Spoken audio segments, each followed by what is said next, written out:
The schools. Tell me about the schools. Your children's education. Yeah, my children did go to private schools. And what we decided because the private schools are only about 15 to 20 kids in a class, and we thought that might be easier. They go to an alternative school where they don't get graded until they're in 7th or 8th grade, 6th or 7th grade. So it's a little alternative to a normal public school where a lot of the kids just sit down like I went to school here, and there's a lot of theory and there's a lot of homework and there's not a lot of free time where you go out and mingle with kids and stuff. So we decided to go take him to a private school. And what is the difference between? Okay, so you said 15 to 20 kids in a class. How many kids in a public school class? About 30. About 30? 35 something. Okay. Yeah. So and then the public schools over there, are they similar to the public schools here in terms of how they teach and stuff like that? Yeah, but they're not as big as the schools are here. I mean, schools here, they can go up to 1,000 kids, I guess. Yeah. Over there, maybe a couple hundred. Okay. Yeah. Okay. And let's see. Let's talk about.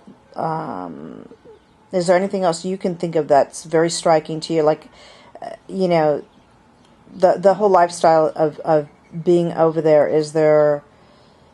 I just feel that the families are more together over there. Yeah, that's really important because I think lots of employers and lots of employees they strive for that balance of work and family. It's a good place to bring up the kids. One more thing I was going to ask about was I forgot what it was. It was I had a thought, it got lonely and went away. It was about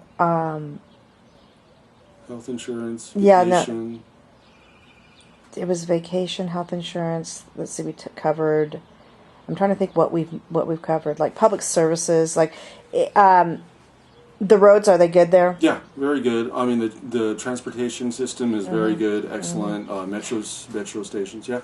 I now remember. We were talking about pensions. Yeah. So you get a good pension because you have a union job. So it's through your union. Yeah. Now, do they have a system like Social Security over there? Yeah. Okay. Yeah. And what is that like? What is that? Yeah, you pay. I mean, 8%. I think of your taxes, 8% goes to your pension. Okay. That's the government pension. It's not a lot, but most people have a separate pension where they pay into, like I do. You can opt for. I mean, I think most all people, because it doesn't cost that much, and most of the time your employer will pay back 10% of what you pay. Okay. Or 14% even what you pay in.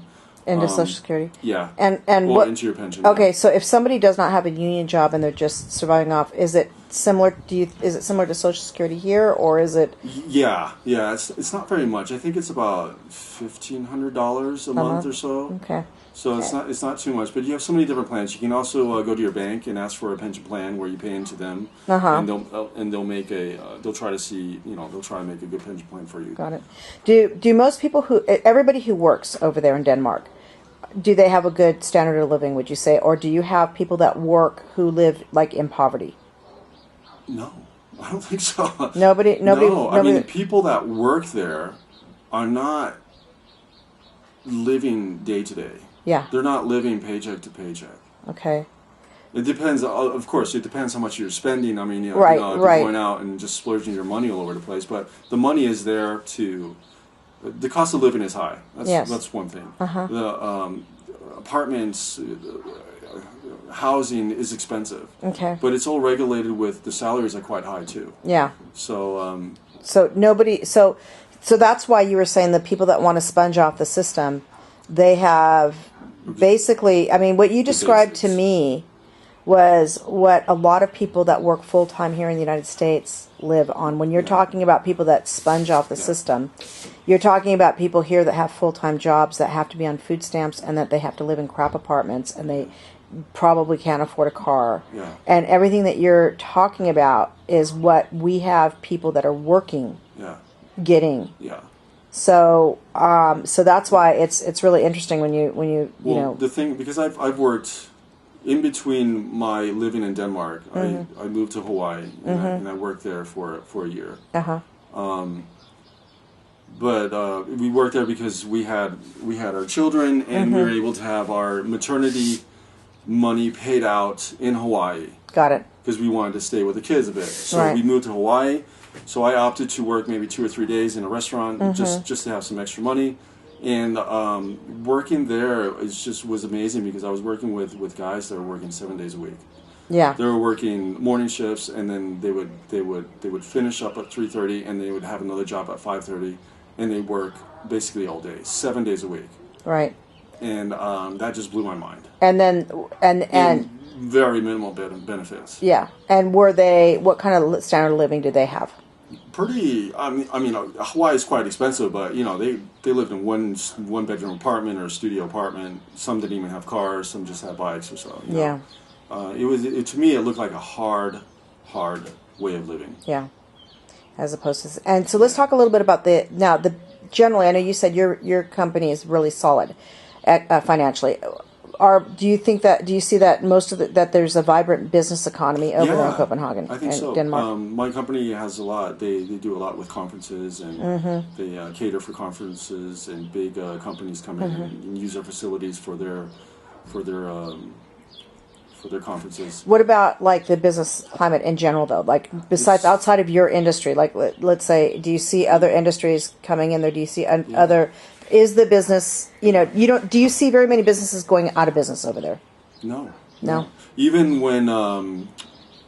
in the 2006, between when we had the financial crisis. Yeah. I didn't see that much in Denmark that affected us very much.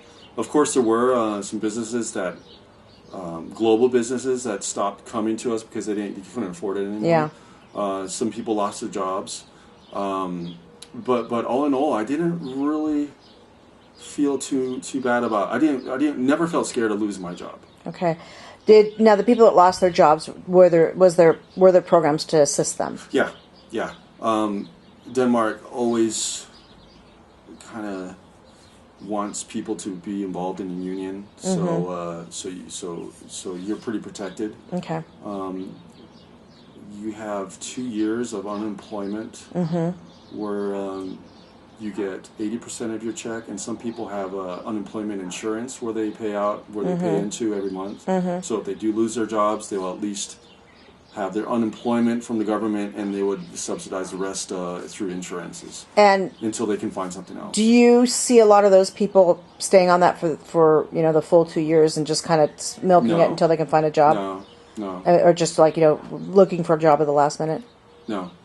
What about what about job training? Is that, let's say you're in an industry that maybe, as an example, manufactured slide rules way back in the day, and then now the slide rules, the calculator came along. Now we've got the computer, but you've got a business that maybe is going obsolete. Does the government step in and offer job training to train people into new? Yeah, there are programs. There are lots of programs. So let's say if you lose your job and you can't, you're in a trade that is not widely available for openings, and you need to maybe switch careers. Your career. Yeah. You have a job center where you can go in there, and they have programs for you to train yourself, or they have programs to train you to help you find a different job. And do you get compensated if you're training for a new industry or a new job? Yeah, through unemployment. Yes. Okay. Wow. So this is what I want people to understand about democratic socialism, is that it's not what people are thinking, like freebies and handouts left and right. No, it's not easy. It's actually harder. It's almost a full-time job to be unemployed than not to be. Really?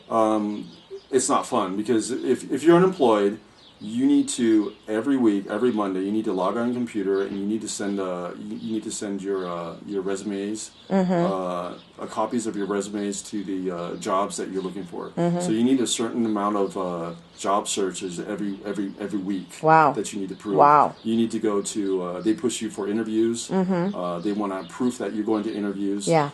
If you miss you got to click in online that you're looking for a job, and you need to send all this stuff to them. If you don't do that, you will not get paid.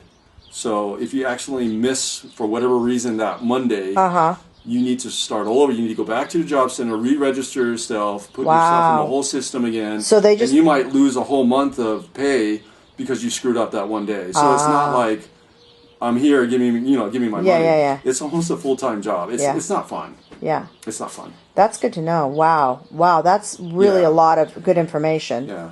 So thanks, Sal. I am going to be. What would you think if Bernie Sanders became president? Now you're supporting. You would like to see. You're supporting I would Bernie. love to see Bernie Sanders. Okay, so as president. What do you think that he could? We talked about it. You were saying that you didn't think that in 8 years anybody could accomplish the changes like in what they have in Denmark, but they could come closer. So what would you hope that Bernie Sanders would concentrate on first if he became president? Well, good question. I think Obama maybe has already started the wheels rolling with global medical insurance, and I think they need to push that, because I think that if I was living in the States, that would be my biggest stress factor. Was healthcare? Healthcare, and I'm so happy I don't have to think about that. Yeah. In Denmark, that's just a huge load off my shoulders. Yeah. If one of my kids gets sick, or if I get sick, I know I'm going to be covered. Yeah. I walk into the hospital, I get it done, get whatever I need. Pharmaceuticals are very cheap. They 100% of the time when you go get your pills or your medicine, they'll give you the option of paying for the generic kind. Yeah. The generic brands. Right. Which are just as good as the expensive brands, but they give you that option. And if you want the name brand, because in the United States, like my health insurance, I have my generic brands are pretty much covered. I pay $15 for them with my health insurance. Of course, I pay up the wazoo for my, but brand names are not covered. Now, when I'm a breast cancer survivor. When I was in treatment, there were a couple new drugs on the market that were not covered by my insurance that I had to pay out of pocket because they were too new to have a generic. So, do you know in a situation like that, would Denmark cover those drugs? Because absolutely. Okay. Even though they're not generic. They will do anything to help you out. Good. I mean, you're not stuck by yourself with anything. Yeah. Okay. So. Great. Well, good to know. Thanks, Sal. Anything else you want to say anything else about Bernie or anything? No, I hope he wins. Yeah, right. I hope we start changing it because we need it here. And, yeah. It's about time to start looking at alternative ways of living here. It could be a great country, but there's some. The U.S. I think is also a very young country in trying to figure out in its own way and its own self how things are going to fit in and how things are going to work over here still. Yeah. So. Okay. Yeah. All right. Thanks. You're welcome. Bye.